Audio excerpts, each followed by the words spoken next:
All right, we're back with the 2011 Nissan Armada, pardon the very, very heavily oil-stained driveway.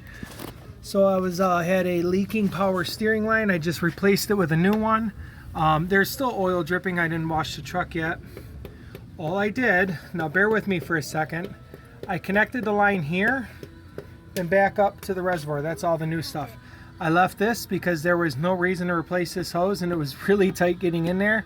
And as you can see, I don't have hands designed for these little Japanese spaces. So I took this clamp off, put the new line in. Right here, the original line where this rubber hose is, the original line had broken. It was rubbing against this bracket behind it. So I took the rubber hose, sliced it, 2 hose clamps, and put it on there just to offer it a little bit of protection to stop it from rubbing on the frame and hopefully prevent this one from breaking soon. This spot underneath this clamp, it was actually broken all the way through, and I had oil leaking out of there. But the grommet seemed okay and the clamp was okay, so I just let it go. It probably broke because of vibration or something, who knows. Then up here, where it clamps to the frame, let me get to the other side. It was broken at the clamp as well.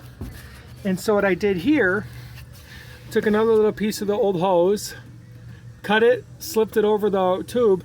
Right here it was rubbing on the frame a little bit too, and that's where it was leaking. So I slipped the tube over the hose, couple zip ties, just to let it not rub on the frame.